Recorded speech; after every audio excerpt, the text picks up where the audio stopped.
It's time for Respect the Process, a short chat about commercial filmmaking. Here's your host, director Jordan Brady. Well, thank you, Helen. Listeners, it is July 9, 2024. My guest is Scott Dodoro, who is the EP and proprietor of Local Boy Productions in Detroit. And we've done a few productions together, some collabs, and he's just a wonderful creative producer. People, his crew in Detroit love him. And he doesn't just shoot in Detroit. He's shooting in L.A. We've met up when he was here. He travels and did some award-winning work with friend of the show, Dan Counselor from Leo Burnett in Detroit. They did some Buick work. Helen, I'm looking at you like you're nodding because you know that work.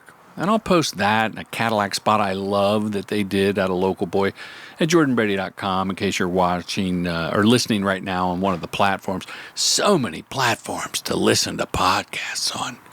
So you're going to love this talk with Scott. I hope you had a good 4th of July. My wife says to me, the talented and lovely Jeanette Godoy, writer, producer, director, Jordan, I thought we were taking a road trip 4th of July. This is like Tuesday night. And I go, where do you want to go, baby cakes? She said, well, we talked about Zion National Park. I said, okay, honey bunch, let's leave tomorrow. And just like that, lickety-split, I booked a room on the app. I like my Hilton points. We arrived on the 3rd. And on the 4th of July, we were e-biking through one of the most gorgeous national parks our great country has to offer. It was fantastic. We didn't see any fireworks, but my son Ben had some contraband. He had this huge firework that he let off. I guess it was on the 2nd when I saw him at night, and my grandkids, Sal and Angela and little Otto were there, and it exploded right above our heads. We're lucky to have all our fingers. So I hope you had a good 4th. And speaking of national parks, during the Filmmaker Retreat 2024, we have our own, it's like a party bus. Helen, I don't know how to describe it. It's a party bus where all of us, all 20 of us, 22 if you count Jeanette and my wife, 23 because the driver. We go into the park and we have discussion points, and you tend to gravitate, we've done this now the last 2 years, you gravitate to people that you want to learn from or that you want to help out. And we walk around the park, we have lunch there, there's some great sites that I know to take everyone to. And then we come back, and then that night, that Saturday night, we have our faux fire circle, which is, you pass around the talking stick. It's intimate, it's transformational, which is a word you have to use when you talk about an experience like this. And there's no behind the scenes or video because it's a personal experience for everyone as well as communal. And Helen, people have already said, let me come to the retreat, I'll shoot the behind the scenes. I want nothing like that.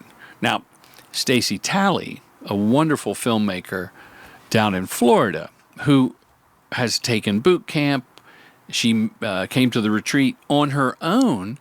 She didn't record the classes or conversations. She made her own video diary that I posted, and maybe I'll put a link to that with the blog. But, it's Thursday, September 26th through Sunday morning. We'll have breakfast and go on our merry way. So it's Thursday, Friday, Saturday, and Sunday morning in Joshua Tree. You have your own room, your own shower, hot and cold running water. We have a semi-private chef. And you and I, when you sign up, we do an onboarding call so I can customize some of the curriculum. I just want to make sure that you get out of the retreat what you're coming out for. So there's only a handful of spots left. Someone just literally, Helen, signed up yesterday. So we're down to 4 or 5 spots. I think it's 4 spots. There's nothing like it. You'll love it. That's all I'm going to say. There will be Magic Mind available. The Magic Mind people sent dozens of bottles last year. They're going to outfit us with some Magic Mind for every filmmaker for every day. And I like it because it gives me that focus, keeps me alert. I think the effect, because I've been taking it now, coming up on it'll be a year this fall. I think the cumulative effect of just staying focused, staying on task. Like right now, I'm prepping a top secret job involving not just humans. And that's all I'm going to say. I just finished up post on a project, and now I'm trying to figure out how to do this shoot in August. Can I make it work? So I'm juggling 3 projects, which is my sweet spot. In the thick of it, planning for the future, putting the little ribbons on the one from the past. That's my favorite thing. And the Magic Mind has helped me. I kind of embrace the ADHD, but I'm staying focused and on task much easier since I've been taking it. So you go to magicmind.com/Jordan Brady, use the code JB20, and it's supposed to save you some money. I don't even know what it is.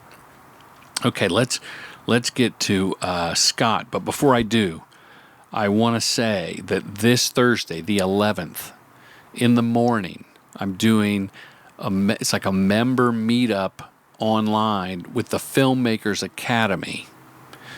And then on the 24th, I'm doing a spotlight coaching session, like a master class thing on the Filmmakers Academy platform. See, Helen, another platform. But, I love Lydia and Shane Hurlbut. Derek Edwards is going to be on one of these, one of the best ACs in the business, and a bunch of other cinematographers. I might be the only commercial director, but if you're into the craft, there's no better place than the Filmmakers Academy. So check it out. They have a course for everyone that is, and it's deep dives into the craft. So I'm looking forward to those. So mark your calendar. I'll put links. I probably won't put links because some of you are listening and it's already the fall. Okay, do check out Local Boy's work. And pretty soon I will have some more behind the scenes for you about this Toyota spot I just posted on how we shot 3 spots in a day. You'll love it. But right now, sit back and enjoy my conversation with my friend Scott Dodoro. Listeners, we're recording. Scott Dodoro is sitting across me. He came to the spacious Respect the Process studios, possibly one of the last in-person guests before the studio was razed to the ground to make way for the pickleball court. So I appreciate you being here. He's in town for meetings and business from Detroit and stopped by to say hello. Welcome to the studio. It's awesome to be here. Scott's logo for Local Boy is a mystery, but it's one of those things that once you, and I'm going to put it at jordanbrady.com. If you click on Scott's name, it's going to take you to Local Boy. And when you go there, I want you people to guess and post on your socials or email me. Because once you see it and it's unseeable. You can't unsee it. You can't unsee it. That's right. It's a brilliant logo. Just like something hidden in the FedEx logo or there's others. There's something hidden. And I worked with you last September, October. We did a Michigan lottery spot. And I was like for 4 days trying to figure it out. And then finally I cracked the code. You know how I cracked the code? You cheated. I cheated. I talked one of your people into telling me. Yeah, I still have not found out who that was yet, but yeah. I'll never kiss and tell. Scott brought a cheat sheet with him. What's on your cheat sheet? Just a few things in case we lost our way. Nothing's terribly important. So you doubt my ability after 520 episodes to keep the conversation moving. That hurts. Just a little preparation. No, I love it when the guest does prep. But let's first talk about you. How did you get into production? And how did you come to start a production company in Detroit? Are you from Detroit? Yeah, born and raised in Detroit. Went to Michigan State University for school. Knew I had the interest from like middle school. Oh, wow, that young. There was a good friend that his dad had a VHS camera that you have to mount on your shoulder, and we would shoot little movies or fake news stories or just messing around. But that was what was fun. That's where my interest lied. So that's what I wanted to do. And so I went to school for that. And I actually was trying to get into advertising when I got out of college.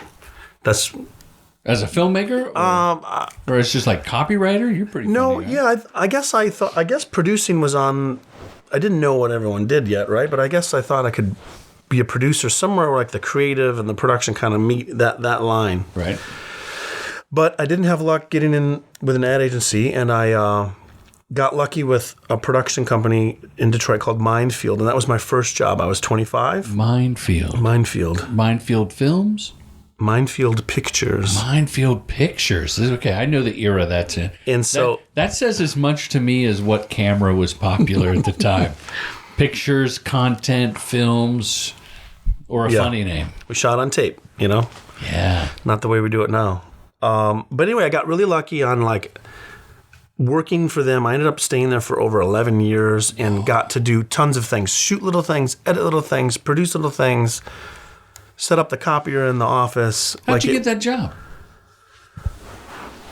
Like an ad in an old school paper? Or you knew somebody? Or I was uncle knew out of college. Old Man Mindfield? Well, out of college, couldn't get a job that you wanted, so I'm like delivering TVs for a living, setting up home theaters. And I was setting up speakers for a producer. Her name was Lisa Negro out of Detroit, a producer. Lisa Negro. And she was telling me like, oh, I'm a producer. And I had already been to enough people's houses like over the 2 years of delivering TVs of like, yeah, okay, this doesn't lead anywhere. But we just connected. I told her what I was interested in. And she said, well, stay in touch. So I was trying to get into BBDO at the time, being connected with her. But they never had anything. And one day she called. She said, hey, Scott, I don't have a job for you, but there's this company called Mindfield, and they're looking for somebody. Lisa Negro didn't even work for Mindfield Pictures. Correct. She just thought of you. Yeah. So that's how I got the weird opportunity. And so who did you talk to over it? Well, it's interesting. They had 3 partners. So I had to like interview with each one, like, and they never could line it up at the same time. So it was like a 3 different interview process. It was... And you're fresh out of college at this point. And for the younger listener, back in the day, you get a high-end home theater system, and you would wire the speakers. Like sometimes, like I had them installed in my ceiling. They had to cut out the drywall and put the bows in there, and snake wire back to the. So you couldn't just move your TV around, and there were no real flat screens at this point, I'm guessing. They were starting to come out, but they were super heavy, super expensive. Yeah, and big back. They weren't as thin as today's LCD, LEDs, whatever, OLEDs. So you're doing that, and then you get the job at Mindfield Pictures. And what kind of content, or they didn't say content, but what kind of pictures are they making at Mindfield Pictures? You know what? They had a few directors, so there was some automotive stuff, maybe a little bit of comedy. So we did projects for Ford and stuff. Another big thing that they did was content for the auto shows, and we saw that kind of grow. Yeah. So Toyota was one of the clients, and they'd have big screens that sometimes we'd go shoot content for to go up on the big screens for the traveling show. Because Detroit, LA, Chicago were these big shows where they put millions of dollars, and that evolved into that client asking them to be like, hey, can we do interactive or video games or little live shows? And Mindfield was creating that and doing that. So it was a really diversified kind of like live show experience, if you will, of like an auto show. And that was the bread. Niche. That was their niche. That was the bread and butter that kept everybody employed. It's weird. I don't care. When I was a young man, Scott, I would have a bit of an ego about where, like broadcast or local commercial, national commercial. Then the web came around, and there was a stigma like, oh, it's for the web. And this has been talked about ad nauseum, but, oh, it's just for the web, so the budget was lower. I think we've seen budgets for social media and, internet spots, or if it's an online video, what do they call it? OLV. They call them at the agencies. It still takes the same crew, same equipment. It's got to look great these days. But there was a time when that had a stigma. I don't care. I don't give a shit where my stuff airs. I tweeted one time when I had a movie come out, and I photoshopped a picture of this indie film I made at the gas pump on that screen. I said, "Oh, we just got 90,000 screens at Shell, the gas station." And people were like, "Oh, that's awesome. Congratulations." And to me, I was being facetious. I was being funny. But people accepted it. And that was a big shift for me. Oh, people don't really care where your stuff airs. Yeah. Same with the desire to create a Super Bowl spot, right? It's like this talked about thing. But I'm with you. It doesn't... I'd still like to make a Super Bowl spot every year. Every year when I watch, I love all the commercials. And then I go... And I've had several regional spots that air during the Super Bowl. Doesn't count for me. I'm like, nah, it doesn't count. And people will send pictures from that region. Look, there's your spot. There's what we did. And I'm like, yeah, just a small portion of that. Yeah, I know what you mean. Yeah. Now, so being in Detroit with the automakers in your backyard, you do a lot of automobile spots. Yeah, just for proximity. That's Minefield did that, and Local Boy when I started my company. That's exactly what we get. A lot of GM, Ford, Chrysler, Big Three work. How long has Local Boy been in business? So fall of 2016 is when I launched the website and started contacting people. That's awesome. And did you talk to your lovely wife? She was very supportive. Uh-huh. And here's the thing. When you're working somewhere full-time and you're making good money and you have good standing in the company because you've been there a long time, you didn't just wake up one day. It was years of this interest, and you're scared of going on your own, and so it was years of building up to it. You wanted to be ready. Yeah. So when the time comes, and we had already talked about it years before. And had you had relationship with directors at that point? Or you just knew enough directors that you'd worked with that you could reach out to them? Or did you say, hey, I'm starting this thing? Yeah, some of my first directors was like a cold call, never met each other, never worked with each other, and you're nervous about that relationship, right? Of hey, if I can get you work, can we work together? And, usually they say sure, but, they might not have any faith of this little company in Detroit getting them any work, but you do. You have great spots. We're going to talk about some of your spots, but I still have some more questions. I love the entrepreneurial zeal that you have, and having been on set with you, I can say that you are a strong producer / executive producer. Thank you for that.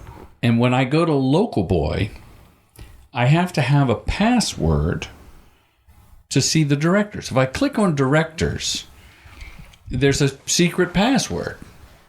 Now, some companies, you click on their website, it's a list of directors right away.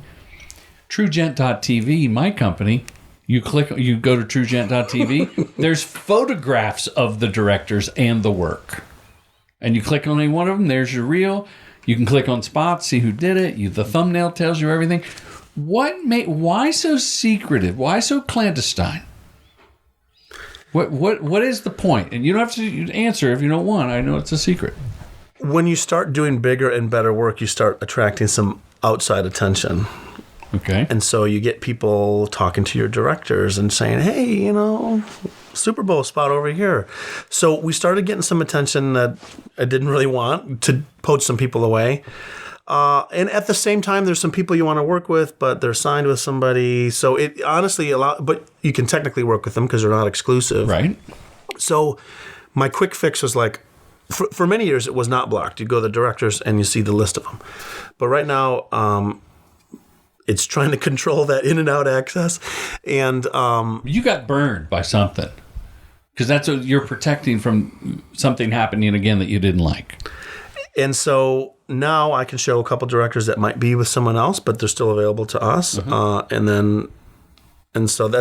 But I agree that that's not the best tact to go to a website and you're like, well, do they have any directors here? I am not criticizing. I mean, I'm not judging. Okay. It's just an observation, and I'm curious about it. And what I thought was, and I've had people on the podcast that they're selling the company first. And I believe it's a combination. Like, I'm selling directors first, right? Are you with me? I am. Oh, I'm selling directors first. And I believe a lot of production companies in the space that you and I compete in are director-driven companies.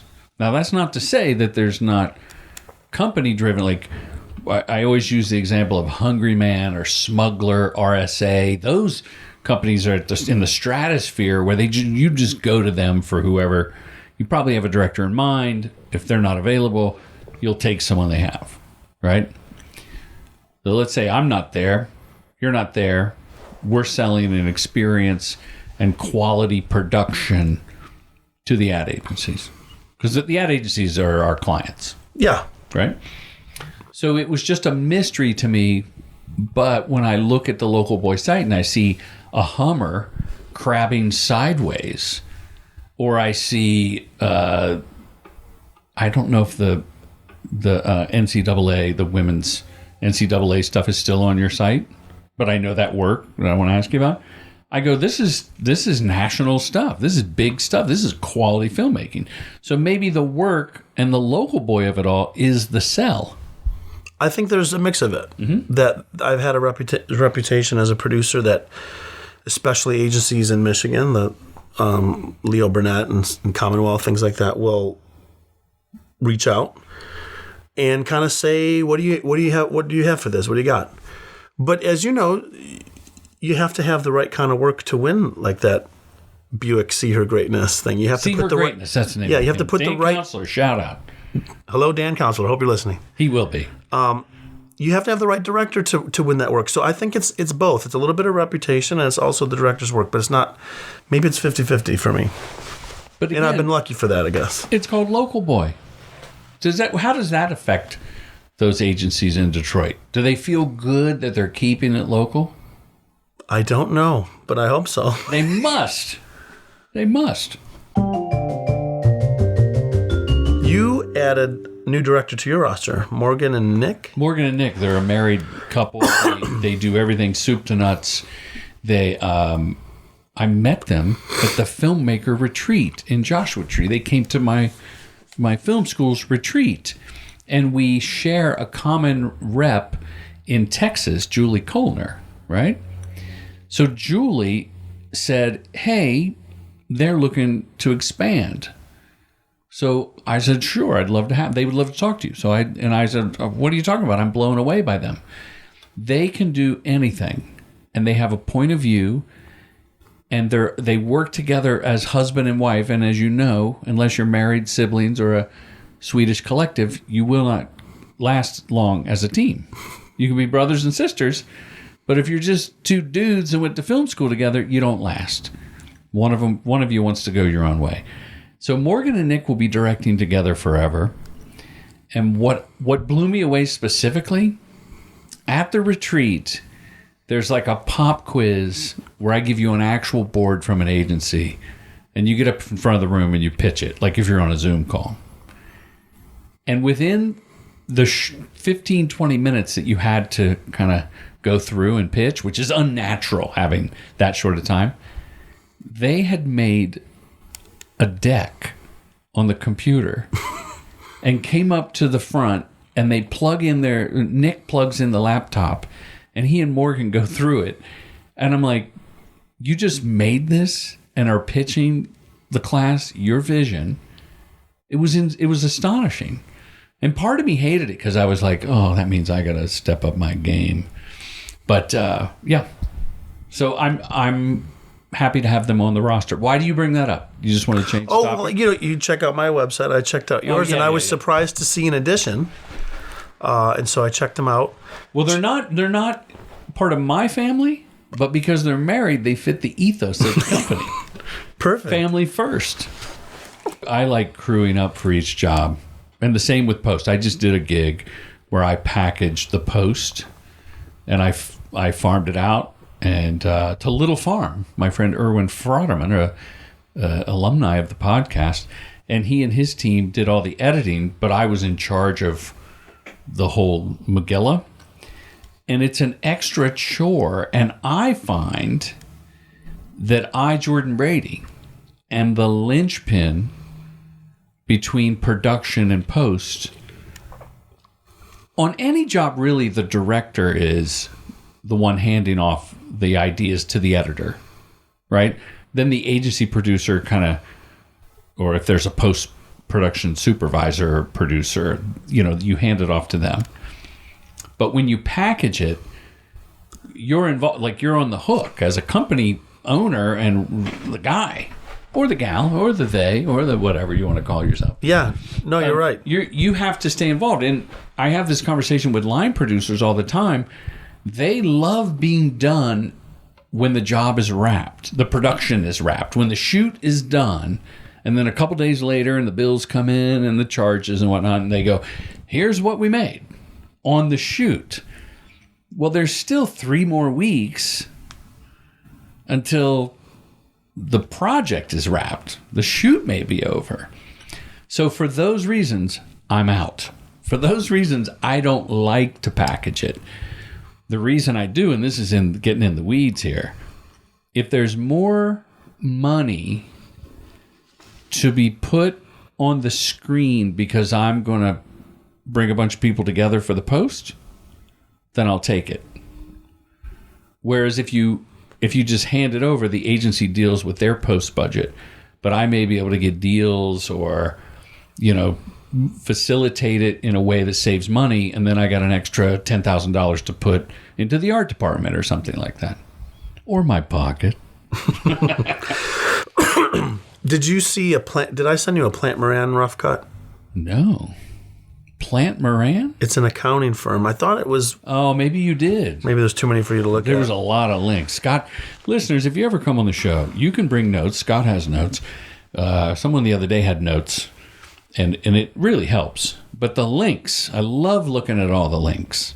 But let me talk, before you get into that spot, you mentioned the mountains to me. We were talking before we rolled. Tell me about the mountains in the Hummer spot and how you used artificial intelligence. Artificial intelligence, yeah. I thought that would be a fun topic to talk about how we're using it because it's happening so quickly. Should we use that as its own little segment? I think so. Okay, Jake, we're going to take a breath. And we're back. Let's talk about AI. It's interesting. I've had some directors, the Dacre brothers, and their kind of specialty is VFX. So I'm talking about making things float or making things move. Like it's a lot of magician tricks because once you know how you do it, like, oh, well, that's so simple. That's how their mind works, which is different than any of the other directors I represent or work with.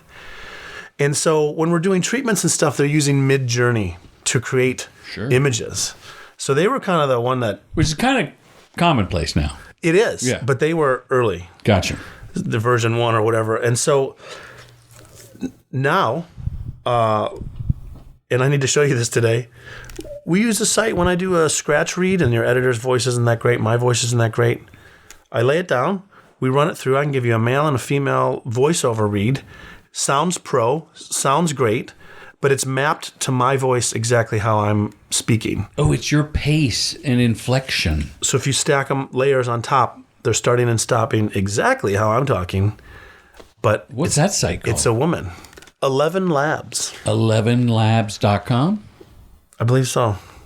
11 Labs. And clients are nervous because, like, so you're doing rough cuts and they love it. And they're like, oh, can we use Matilda? And you're like,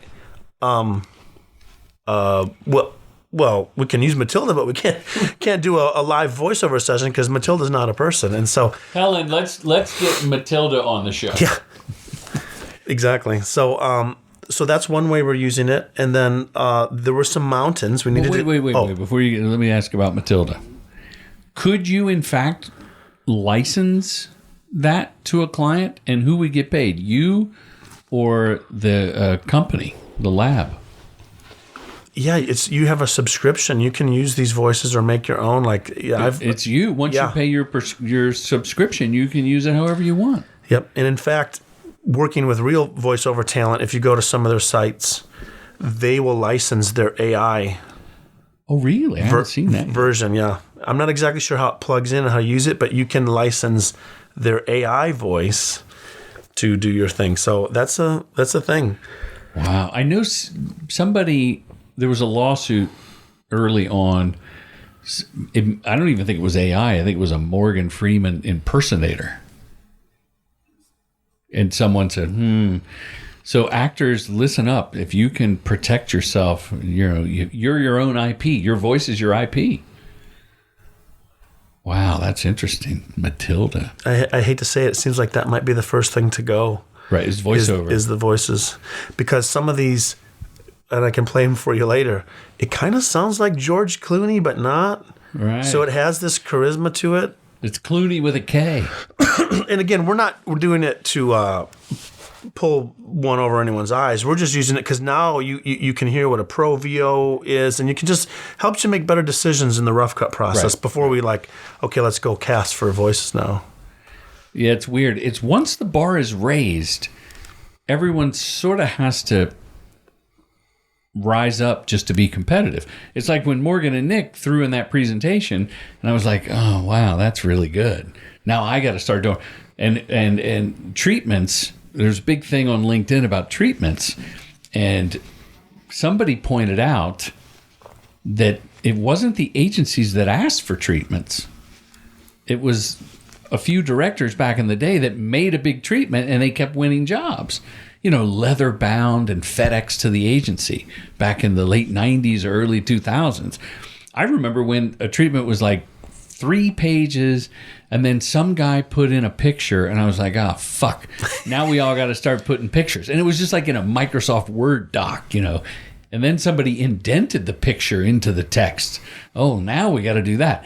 So now with Midjourney, I actually just turned in a treatment, Scott, on yesterday morning, and I put a little, like on a picture, there's a photo credit or something. Yeah.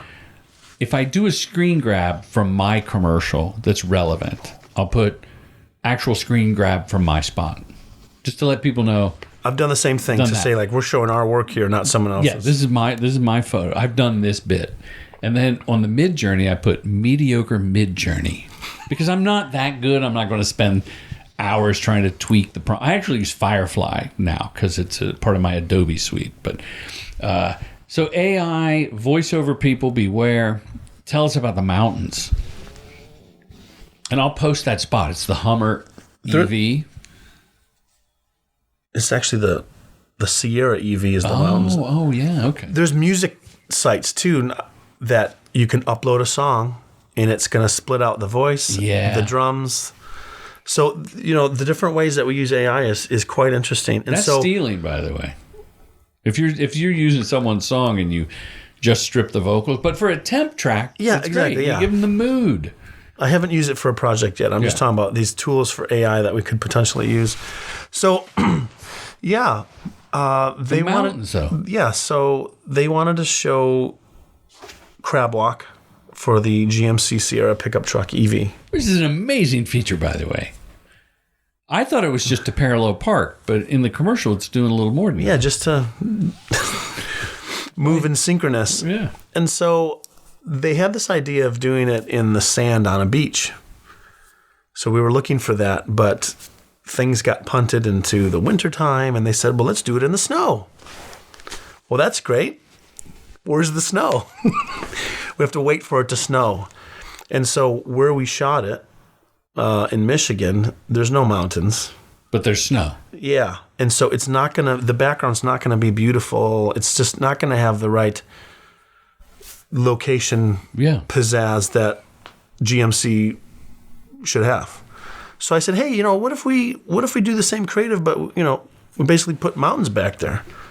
And I think I mocked up one shot to kind of show them, kind of like this. And they went for it. They're like, okay, instead of the money going to go to the beach somewhere, the Yukon, let's put mountains in. So let me ask you a question: do you have to really wait until it snows? Well, because we shot it in Michigan, yes. But in Michigan, it snows enough that it wasn't. But did you have a crew on hold for a couple of days, or you waited for the weather report? The truth is we said, hey, from this Monday for 2 weeks, we're going to hold crew for, we're going to reach out to a bunch of people to hold crew. But it was the Saturday before that they called and said, hey, I know our hold doesn't start till next week, but could we shoot this Saturday? Because it's snowing. It's supposed to snow. Yeah. And I said, well, let me see if the DP I wanted and the AD I wanted, just a few key people, right. the camera equipment that I wanted, like make sure it was available. And then I called back and I said, yeah, we can do it. So yeah, we shot in one day. But when you're shooting in the snow and you have limited space, you don't want to you have to be careful with your tracks. You can't just wipe the snow and have clean snow again. Sure. So you've got one variable of like figuring out how you shoot your segments for some clean snow. And then also backlight and everything. Yeah, where the sun's going to be if it's out. And then also knowing that I'm going to put mountains in, I need to make it kind of easy. I can't, I don't have what was back there? The Avengers VFX team to put mountains in. Right. So, yeah, we did some drone shots, which obviously can fly over the snow. And then there's some other long lens shots that are static on purpose because it's just a little easier for the AI rather than tracking. Well, no, it's easier to track because it's a static shot. That's what I mean. Yeah. Yeah. Tracking the AI, not the camera. Yeah.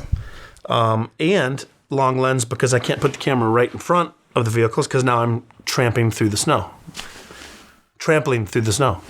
Wow. A lot to think about there. Yeah, to be able to achieve it. So anyway, when it come time to find the mountains, you'd have to go look at photos or whatever. So what we did is we just used I think Midjourney created some mountains, and we created so many versions of mountains, and we're like, yes, this is the right look. It's got the right amount of snow, the right amount of everything.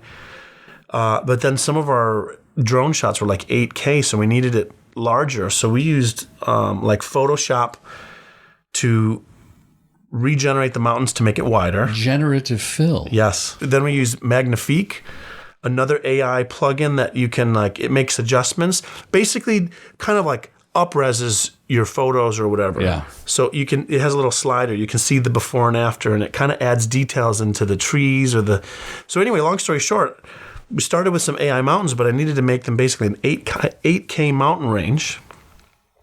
And again, we're doing iterations and iterations because sometimes it's just not right as far as you're looking for kind of a certain look. Anyway, that's what I gave the compositor, and that's what you put in there. And now, for someone who doesn't know, they probably think we shot that in Colorado or something and don't question it.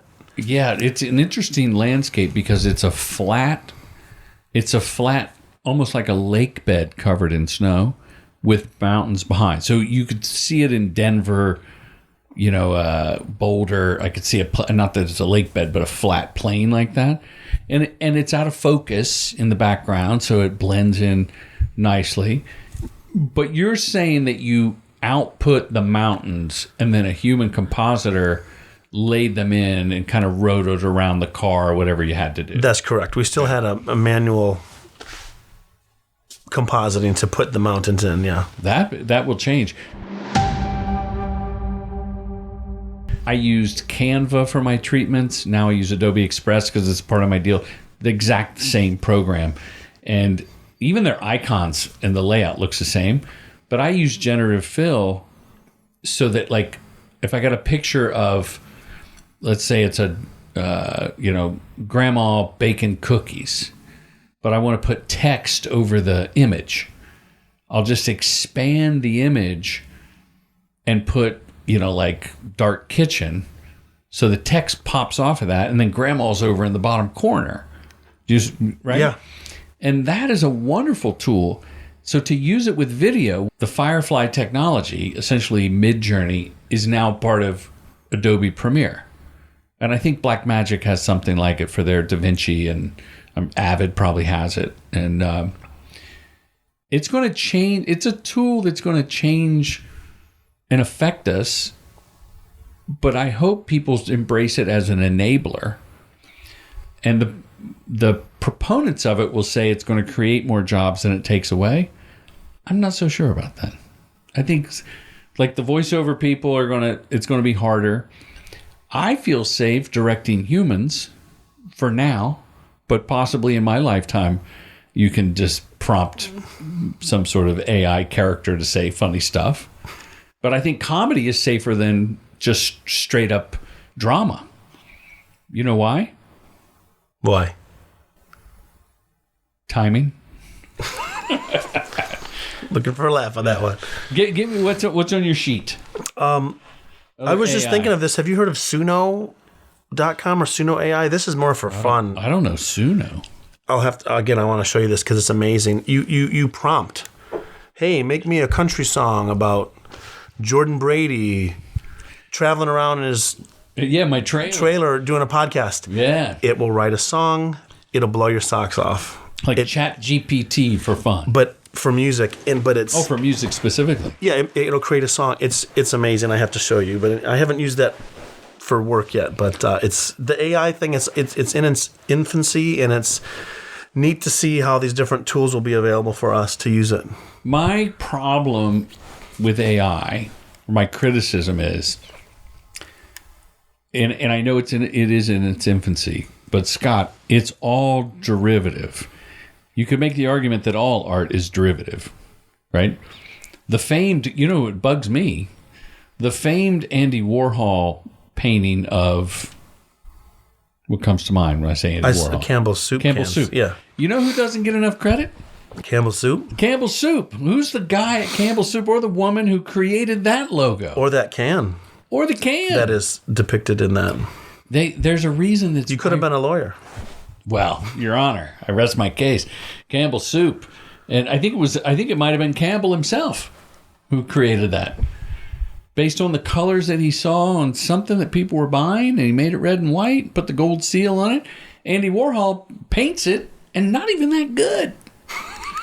And now you've got people that sample that. Like, how often has that style been aped, right?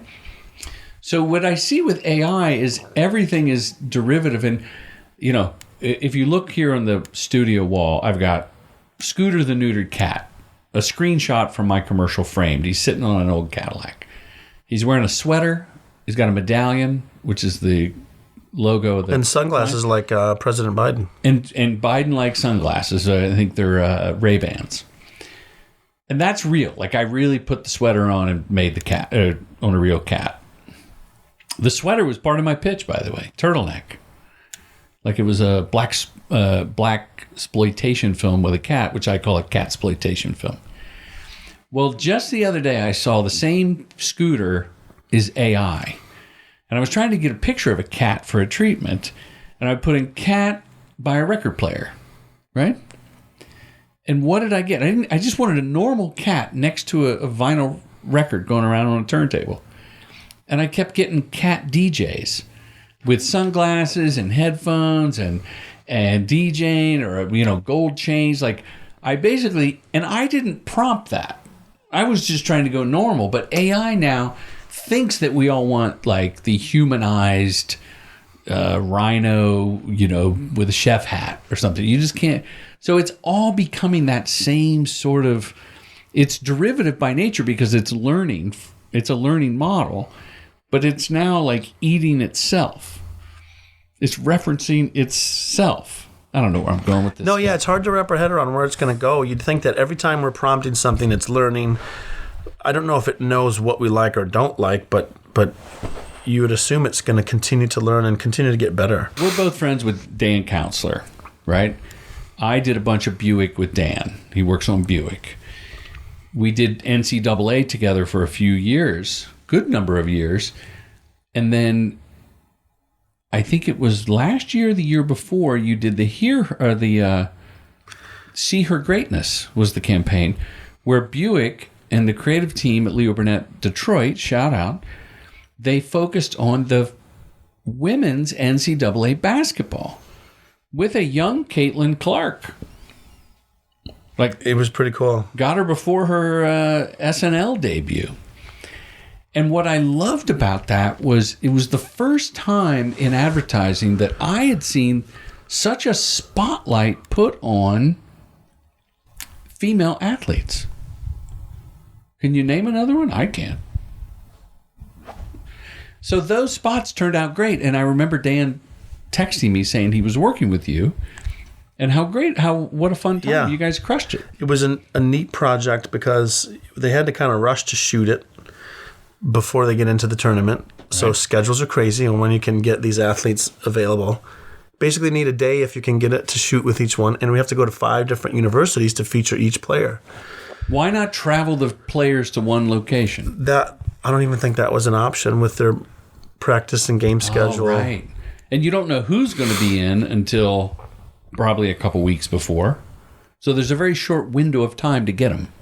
And they knew what they had a company vetting the types of players that maybe had a social media following or something that they wanted to highlight. But we couldn't use the university, so it's not like we just waltzed in and got to shoot on the Iowa court and show the Iowa logo. We had to find locations to have Caitlin and film. And it was, there's an interview portion. There's some like lines to camera, throwing the basketball to the lens sort of things for different social media things.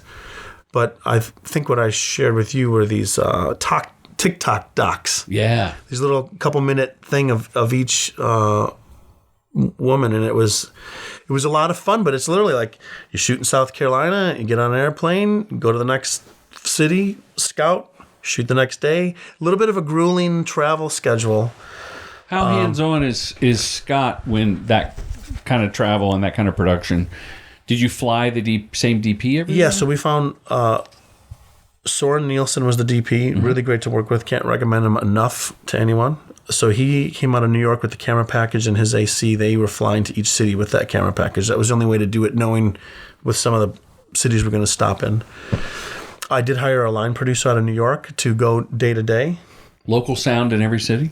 Yeah, and that's exactly right. Each city we had local G&E and sound and other production support. So you have, 5 little productions over the course of maybe 2 weeks. Wow. Logistically, that's quite a dance. It is. And I would also think it's like, I'm always amazed at documentaries about spelling bees.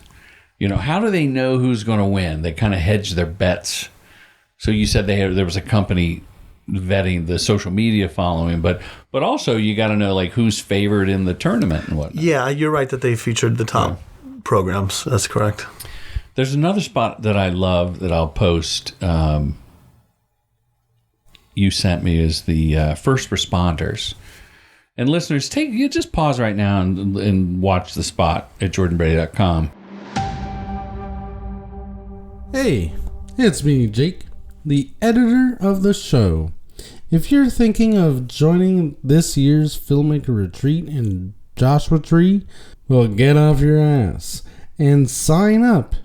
It's September 26th through 29th, and J-Tree is a gorgeous place to recharge your creative juices.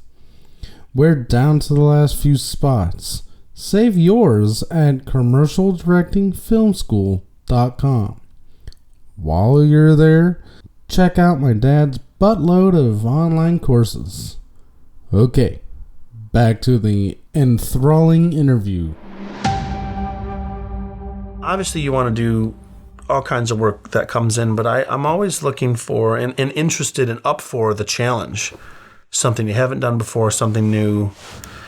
And so the challenge of GM First Responders was they referenced this, I believe it was a Nike spot, where it was split screen in the middle of the whole time, and what was happening on the left spoke to what was happening on the right. Like a tennis player, and I'm forgetting. It was almost like that Nike spot is a famous one. It was almost like match cut. Yeah. The two sides, or they complemented each other in a very congruous and way. a lot of work went into that, and resizing, repositioning. Like there's a lot of thought and time that had to make that what it was. So that was like a reference. So the agency wanted like a split screen kind of duality of life at home, life at work. And they had, here's the truth, they had a script like, hey, this is what we want you to do. We want you to run a house for a day, and we want you to shoot these boxes in red, and these other boxes we're going to use stock. You're like, nah, stock. What fun is that? Exactly. What challenge is that? What fun is that? Yeah. We're not going to do that. It was pre-AI. A little bit. So I said, this is what we're going to do. We're going to pitch. We're going to not only are we going to shoot everything on the left side and the right side, not only that, we're going to find you a real police officer, a real firefighter, a real EMT to, because it's a thank you spot for their service. So You're going to have some actor pretending to be a fireman? So you get the real deal. We're talking a local boy. So that's where we started, and I'm proud of it for those reasons. And the directors, the Dacre brothers, are real smart on, like, obviously it's a longer video, so you're like trying to figure out, okay, well, what are the split screen moments we can come up with, and what, sheds a good light on them. So for instance, like you mentioned, the EMT pushing the stroller, but that's split screen with the ambulance gurney going to an emergency, and that's and where she walks into the other half of the screen. Yeah, right. Dressed as her in her EMT bit, but by day she's a mom, at night a first responder. I could have done the VO for that. And that's the fun of that, is like, you don't want to do the same gag over and over and over and over. So I remember the Mercadantes, if you remember their work, Daniel Mercadantes and his wife, they were a directing duo. They're with Park Pictures now, I believe. See, they're married. They're still together, still directing. So my theory is solid. They did kind of like a study series. One was called like Color. They just have these amazing, like, they're almost like visual studies. And there's some that have these split screen things, and it shows you that sometimes split screen doesn't have to be a left to right movement. It can be two images that play together. For instance, so the Dacres came up with a flare, a roadside flare from the officer, and on the other side was a birthday cake for her son or her nephew or something. So those are the images you see at the same time. We even tried a horizontal split where she's given CPR to a guy who had, like, fallen unconscious in the convenience store or whatever, but juxtaposed with tickling the child, so it was like a horizontal split. So that's a good one. You don't want to mix those up. Tickling the heart attack victim never works. So, they did a great job of finding like a couple moments for each for the split screen, and not just do the same old thing, try to keep it interesting. So they probably retrofit the actual they started with things that first responders do, and then retrofit a daily life experience, which is very creative. I'm proud of that project because I feel like my job every time is to take their concept. Yes. It is a producer, and you work with a director, and we make it better. That's our job every time. I love that spot, and just hearing you talk about it goes back to what I was saying at the top of the program, that you're a strong producer. And I remember working with you on our lottery spot where we had the Yeti, the abominable snowman, and you were very involved, both, as a producer, but I think that creatively you added a lot to the process for me. Like, we talked about a lot of things, and I certainly appreciate you were very hands-on, because we bought this Yeti suit from a guy who makes them in Colorado. Like, it's his niche. He makes Bigfoot, and he makes the same costume in white that he calls a Yeti. And he's like the most affordable yet quality Bigfoot maker. And I used him like a month and a half later for a Bigfoot costume that now lives in Phoenix at an agency, Lane Terra Lever. I digress. What I like that when we had a shipping hiccup, I don't know if you remember, but the suit didn't ship in time. And it arrived like the day before the shoot, and we had to alter it and fit it on the actor and get it ready. And the agency's wanting to see the suit, and I'm wanting to see the suit. And, you finally got it. I think you put it on. No, that's not true. It was not on me. It's a better story if you put it on. Okay. Yeah. But we had it put on, and we had a stylist and measurements and everything. You went the extra mile to put everyone at ease that the suit had arrived in Detroit on time, and I thank you. But on set, I thought you were great working with the agency and myself, and it was, it was 100% your crew, other than Ben Brady. Yeah. I think Ben Brady's how I met you, by the way. It is. I've worked with Ben a few times here in LA on different projects, and we love him to death. Well, back off. I don't want him to die. Well, we love him to death, love working with him, and so that's how we first met, for sure. He had texted me and said, I think you'll like this guy. He's done that with a few people that I've ended up being friends with and working with. Anyone you haven't liked yet? There's one guy. Okay. One guy. But I was going to say, Jordan, that's with all my directors that I've ever worked with, I think they all allow me some creative space on. They could be doing a shot, and I might come up to the director, and maybe other executive producers do this. I don't know. I only know what I do because I don't work with other executive producers. But I'll walk up and I'll whisper like, "Hey, hey, why don't you try this with whatever?" And I'm fine if they go, "No, that's fine. You receive my input." Yeah. But often, you're stuck in the scene, and they'll, okay, let's try it. And I like giving those little creative input because, number one, it's not really me on the hook; it's the director. Like, right, if it works or not, they get the credit or not. But I like being able to kind of flow in and flow out with some creative input because I care too, and that's one of the things I enjoy most about working with directors. And the production process is the collaboration like that. The funny thing that I remember is you were telling me you're not really going to need that shot. It was a shot the agency had from the outside of a porch, and the Yeti was going to go in through a window, and like, we're going to shoot it from the inside. And I was like, Scott, I agree with you that we're not going to need that shot, but I'm not going to take it off of our storyboards yet because the team they're all excited and it's just not the time to kill it. And then sure enough, we never did that shot. So I hope you were happy.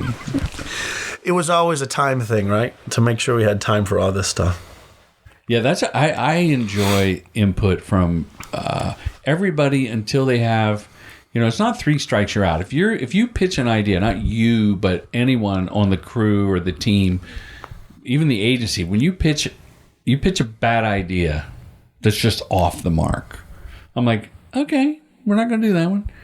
And then you pitch a second bad idea, you should maybe sit out the rest of the game because 2 bad ideas in a row.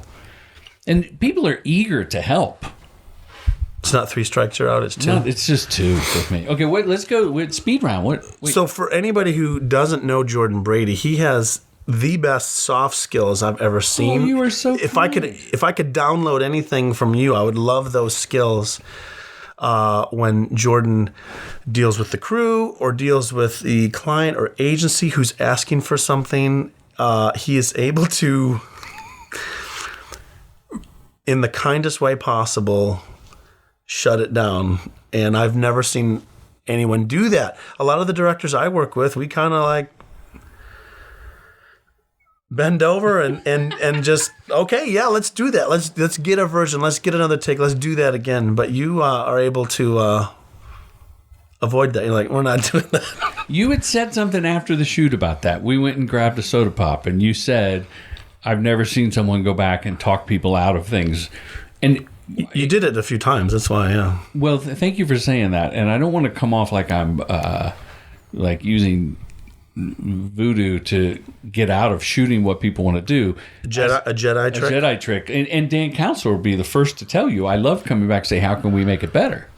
Like what? But I feel like I'm trying to protect the spot, right? It's not my interest and your interest as an EP.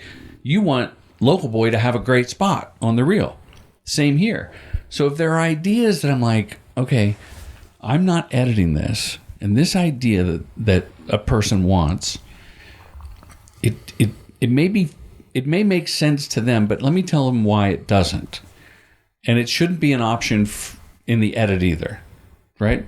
Or if we do that, it's going to take time away from the 7 more shots we have planned that are going to complete the story. I saw some edits of the lottery spot with the Yeti.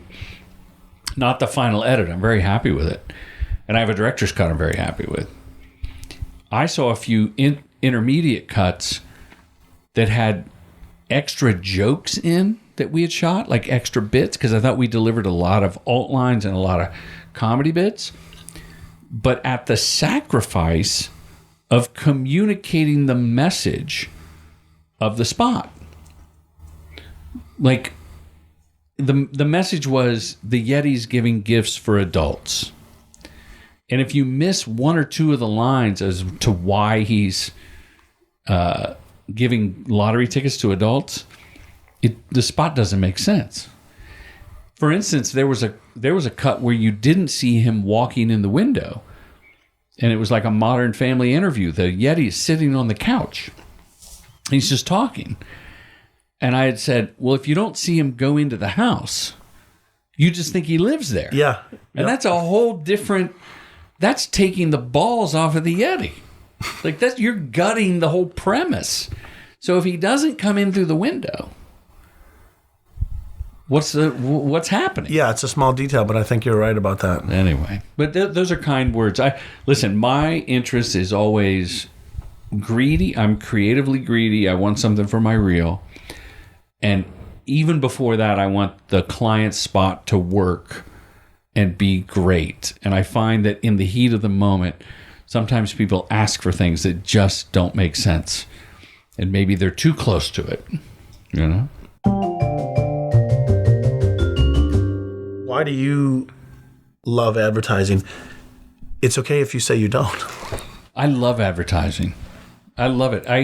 I grew up in Ohio, and I lived in Virginia. I went to high school in Virginia, and I liked packaged goods, and I grew up on commercials like the Pillsbury Doughboy and the Jolly Green Giant, and like those mascots and those spokes, Mr. Whipple and everything. So I like that classic advertising where it's just on the nose. Like, I am here to sell you something. And from that, I evolved into, into loving the comedy advertising. And I was a comedian, right, in another life. And I love the succinct joke, setup, punch. So I've done long form, done movies, documentaries. That's a different type of storytelling than setup, punch. So I love the short form because it's like, I even like the 6 second and I love 15-second spots because it's setup, punchline. And the craft of that is fun. And I love filmmaking. So advertising, like, I love a good outdoor ad, a good billboard. When I see a good billboard, I'm like, that's fucking awesome. The winner was Disney Plus, maybe Disney Plus, I don't know how you say it. They had a Super Bowl campaign with just one line from each of their famous movies under the Disney banner. Like one of them, just white text or black text on a white screen during the Super Bowl that said, "These are not the droids you seek," or "I'll have what she's having." All these great lines that every one of us go, I know that movie, I know that show. And now they have them as billboards. And they've kind of done a mashup. So Bender from Futurama, do you know that? It's a robot, cartoon robot, is bursting through the N apostrophe T. So it's, "These are the droids you seek," and his head is poking through the billboard. And that to me is like, it's like, wow, that's a great idea. So I love advertising, and I love 30-second commercials and comedy commercials. Long answer, but I hope you felt the passion. I think it was definitely in college. You have to take, advertising 101. And University of Michigan. Michigan State. Michigan State University. What are they? Which one's the Wolverine? The Spartans. Spartans, yeah, the Spartans. And I kind of fell in love with advertising. I'm like, oh, that. And it's the business of building businesses. And that like blew my mind. And look, there's a lot of garbage ads out there. Like, yeah. I'm not excusing bad advertising, but I'm saying that, like, I see the relevance. I see how you can make change, take chances, be relevant, change the course of a brand because of how you're showing it on billboards or on TV. We were driving around Detroit, you, me, Ben Brady, and I don't know if a phone call, I don't know how it came up, but you started telling me about these lawyer spots that you've been doing with one of your directors for years now. It was a billboard ad, I'm sure that. Oh, it was a billboard ad for the actual lawyer. Probably. Tell us about that. Well, one of my directors, Jeff Doherty, not AI, actual human. Actual person. it's interesting when you work with. I have different directors that I kind of have like a color wheel of directors, where there's not a lot of overlap. When a job comes in, you know who it's for because it fits into their wheelhouse. That's a good thing for a company, by the way, because I always wonder at some companies, how do they decide who gets the board? If you have 17 comedy directors, which one, like, sure, there's different flavors, but some of them overlap so much. Do you play favorites? Is it top of mind? Are you getting bribed? But many are built that way, where they have multiple auto directors or multiple comedy. You use the color wheel analogy. Yeah, that's just how it's been working ever since I started it, and I just kept going. And maybe what color's Jeff? He's purple. I was going to call him yellow. He's yellow. Okay. Yellow or green? Green and yellow. He has found a niche with like brand films and the IPO film, which has taken us to some really interesting places and behind the curtain of some really interesting companies. A film made specifically for a company before they go public. Yeah, for that moment. What a purpose. Jeff calls it's the company's wedding. It's the biggest day in the company's life, right? Coming out party. And this film, this roadshow film, and the other things they do is like ushering in that. How long are those IPO films? They're too long. We need to find a way to make them 15 to 20 minutes, but they're usually 30 minutes. Oh, wow. That's like epic. And in recent years, there's been a push to make them 60 minutes. Which they've done, but you should be able to tell like a brand story. I thought you were going to say 5 minutes. In 15 to 20. Yeah. No, but, and there's all these different sections of it, but what Jeff's great at is, these are executives of these companies. Some of them are good public speakers, some of them might not be, but he's working with real people, not actors, and needs them to be their best. And that's a real skill, no joke. And so that's tied into the lawyer advertising, which is another niche with an agency in Detroit called Lerner Advertising. Ross Lerner is a creative guy, has his own agency, and he started with Mike Morse as a lawyer in Michigan, and worked on some spots with Jeff. But my correlation between those two is you're working with real people, not actors, and it's kind of caught fire for Ross and for Jeff of like a lawyer in Buffalo, lawyers in Las Vegas, lawyer in San Diego, lawyer in... You have a template for success. Well... You're able to like franchise the bit. The bit is just, hey, we liked what you did for that lawyer. What can you do for us? How can you make us unique in our... Because if you look at daytime TV, there's a lot of lawyer ads. And there's a template. They're not really done well. They're done cheaply, right? Some people get overexcited and they call themselves a hammer, right? Yeah, right. It's crazy. Screen in front of their logo. I see that a lot. But there's a place for them in advertising to upgrade them, to make it better, to get them out of the office, to make it comedy, to make it creative. Right. And so it's been an interesting niche that Jeff has found. And it's interesting. It kind of reminds me a little bit of what you were saying. We don't have the jingles and the characters quite yet, like you were saying in the good old days of advertising. But there's a nostalgic thread with how that like good old advertising works for lawyers who just need to be the first call. Yeah. That's all they're really after at the end of the day. And so you go to any major city and you see their billboards, right? You see them all over the place. And so most of those ones that have billboards are doing TV as well. And if you look around, where do you go if you need lawyer advertising? Do they just call you now based on the reputation of these ads? They go, "Hey, I'm in Buffalo and I saw this ad in Detroit. I want one of those." Yeah, they're calling Ross. Yeah, and Jeff is tight. They just know who to call. Jeff is the number one in line for those. Let's talk about advertising our production companies. Let's talk. Oh yeah. Let's talk owner to owner. What do you think the perception of Local Boy is, and what do you want to project the image of Local Boy? You got a great logo with top secret hidden message. Yes, it does. Got a password for the directors. You got great work for GM, Hummer, Buick, You got all kinds of national work. Yeah, it's interesting because we're from Detroit, so there is a bit of a stigma. Is there, though? Yes, I think there still is existing of like, we want to go to New York or LA, that, you know, production companies that are located there and the quality. And the agencies. The agency has a prejudice to companies that are local. So you name your company Local Boy. Yeah, no. No, that's exactly right. You embraced it. Yeah, that's exactly where the name comes from. You own it. You're like, hey, I'm local, and don't go to LA. Yeah. Don't go to New York. Yeah, but the idea is, you know, ever since I started the company and the work every year gets better to get new projects. The work we're doing now is way better than when I first started.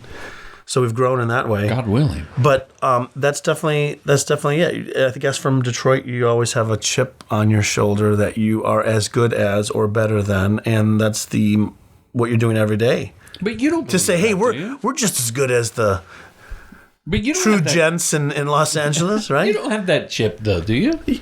Yeah. Because look, I lived in San Francisco as a young man for a brief moment in time.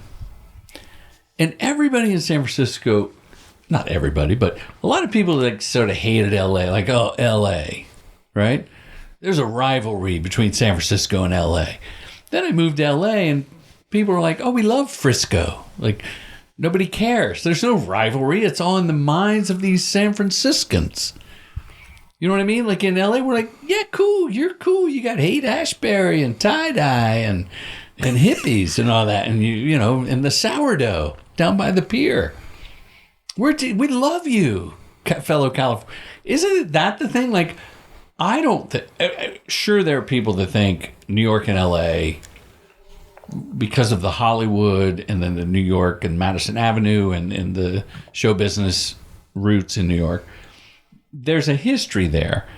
But especially post-pandemic with remote work, I mean, I just was... I did a gig where the agency was in Atlanta, the creatives were in New York and Chicago and Dallas.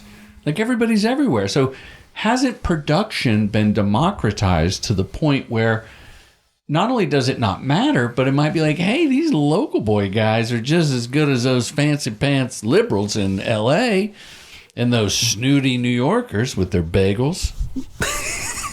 Yeah, you would hope that there's some people that have had a good experience. Ben Brady and I talked about how great your crew was that you provided us in Detroit. We would bring them anywhere. Art department, that young fellow was awesome. He crushed it. The camera department, wonderful. Sound, mediocre. No, I'm kidding. So the perception, like, you and I are two people with a handful of directors we love to work with. We're going after jobs. We both have a website, and you have a bigger office. Mine just happens to be a few miles from the beach. Yeah. So there's no difference. How does perception play? Is it marketing? Is it in our brains? Like, I know guys in Florida, companies in Florida that are just crushing it. Like, I see work, I go, I wish I had that account. So I don't know. I mean, I think the spin is that you're doing national work in your own backyard. If you're reaching out to the Detroit agencies, I would think the challenge for Local Boy would be, and stop me if you're uncomfortable talking about that. No, it's true. Yeah, is getting outside of your backyard. Is getting outside of your backyard. Like, I think Local Boy wants VML Atlanta, or whatever it's called now, VML Weiner. No, it might be back to VML. I think it is. Yeah. I think you want Atlanta creatives to go, I got to work with the Local Boy people. Now, the car work, you have so much automobile work that could be not a deterrent, but, they just do cars. I haven't seen... you'd have to put the first responder spot, and the other kind of work, the lawyer work. You have to put that forward. Yeah, you're right that there's a niche, and that's just because of proximity of where we are. And I'm proud of it, and we know auto really well. So, but to expand, you may have to. What about a sales rep? Like right now, it's just you. right? Yeah, it's interesting. And I've talked to some sales reps, but I always get stuck on this idea that the rep has 7 other production companies that they also rep. And how do I know they're not saying, hey, Dacre Brothers, you should work with True Gent. Right. Because he does this. Like, to me, it's a conflict of interest. But what if they have the color wheel approach? I don't know. But yeah. So I have not done a rep yet. I've talked to some, thought about it. Other people, obviously, Scott, you got to get a rep. But I would rather grow from within, have somebody who works full-time at Local Boy, and their success and is tied to that. Sure, in-house sales rep. Yeah. A lot of people do that. Yeah. Makes a lot of sense. That makes the most sense for me than someone who's representing other production companies. Well, here's the other side of it, and I don't have a dog in the fight, right? I use independent reps around the country. Yeah. Okay? Doug Sharon reps us East Coast and West Coast, and I'm his only East Coast company. Right? Some people have him for the whole nation, like a smaller, maybe one director shop, right? She hung her shingle and has Doug. I'm the first one that I know of that said, hey, Doug, I want you to do West Coast and East Coast. Jake Brady's here. Hey, hello, Jake. Look who's here. Yeah. Hey, what's up, Scott? Hey, have you heard about me? Yes. From who? Birdie. A birdie, okay. You're the little birdie? Yeah, I'm the birdie. No, I said Scott's going to be here, and he knows we did the job. Nice to meet you. Nice to meet you. Jake, I brought donuts for you and Scott and Helen right there. I thought you said you were going to have one too. I'll have one, yeah. Oh, Helen, you don't want a donut? That's good.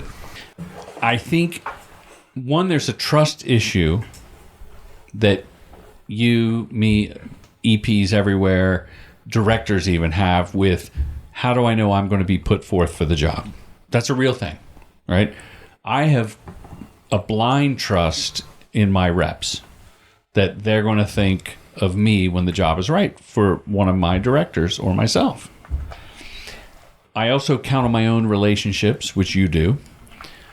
But when we talk about perception, and this is super inside baseball, if I'm clicking on a website and I'm a creative from Denver or New York City, and I go to because they all snoop. As soon as the internet makes it so that if someone somehow gets your work in front of a creative or a producer in an ad agency, they're going to go to the website. They're going to go to Vimeo if they're really interested and go, what don't they put on their website that they've done? And they click on Local Boy and they click on Contact, and it's just you.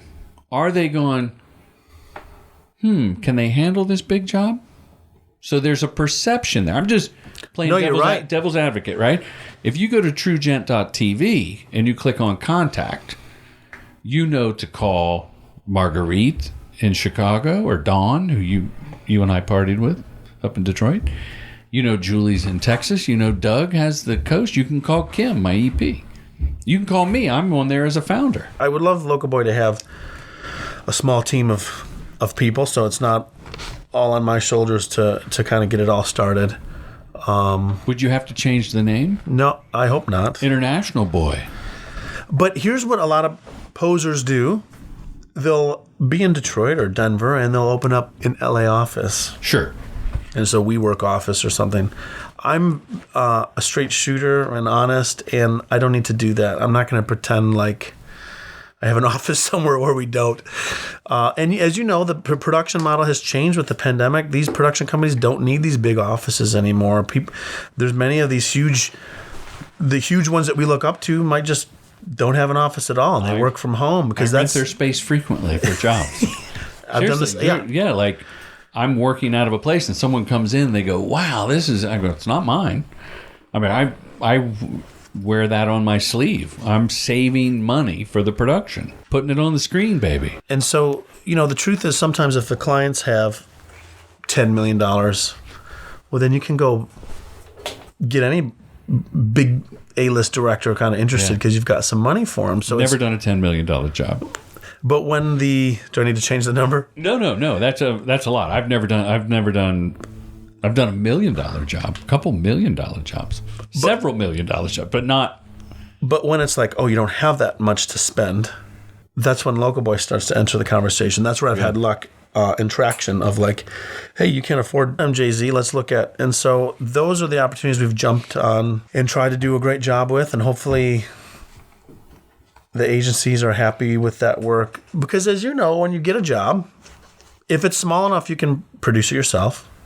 Or if you've been to Detroit before, you know, or Austin, you know, you've got your people that you already call on speed dial. But even if it's something like going to 5 different college universities, you go find that right freelance producer to help get that going. And we're the problem solvers. Yeah. For the listener, a speed dial was is an ancient term where you could hit one button on your phone and it would dial the 7 digits. Yeah, that was pretty good. And you got to put the directors on the. I'm just going to say it. You're direct. I'm direct with you. You got to put the directors' names on the website to grow, because I think the directors are a draw, and right now you're limiting people to people that trust you, which is great, and they know Ross. If you put the other directors on, their audience will start coming to Local Boy. And you have to trust that they're not going to get poached by True Gent saying, come over to my shop. I mean, that's a big thing for a director to jump ship. And if they're not exclusive, I find in 2024 that's attractive. I'll do a deal with a director that's right for the project. In fact, I submit directors that have come up through commercial directing film school that are not signed. I've submitted them for projects if Morgan and Nick, Ben Brady, or Jeanette Godoy, Jordan Brady weren't right for it. So you can be that service provider for more than just your signed directors, but why not shout from the mountaintop those that are aligned with you? Yeah. The show's called Respect the Process. When you hear that phrase, what does that mean to Scott Dodoro? There's 2 things that come to mind. One is like almost like a life mantra of like, enjoy the ride, enjoy the journey. Yeah. A 10,000-foot view, respect the process. Like, don't, But because it's production and you're a director and it's the production community, respect the process. The first thing that comes to mind is there's a reason why things happen in the order that they happen. There's a hierarchy in our call sheets and how information is, divvied up.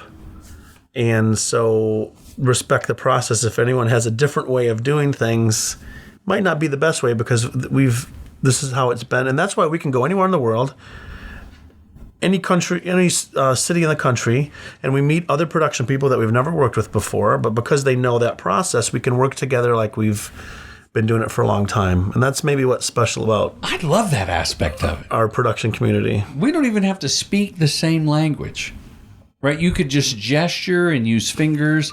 No, I'm serious. And point and kind of go, and people would know, because the equipment for the most part is the same. The protocol is the same. The process is the same. Scott, this has been a great chat. I really appreciate you stopping by and chatting with me. I think we went deep on a couple of things.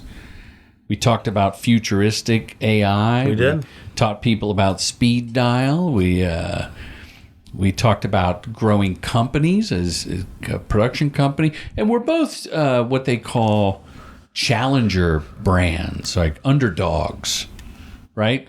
Versus the big to-dos. Yeah. Right? We both offer personalized service. We both care. And thank you so much for coming in. Yeah, it was an honor to be here, so thank you. Okay, bye-bye.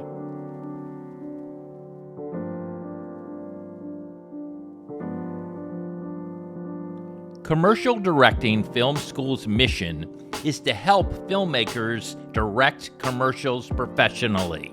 With online courses and in-person boot camps, we demystify the process to get you to the next level.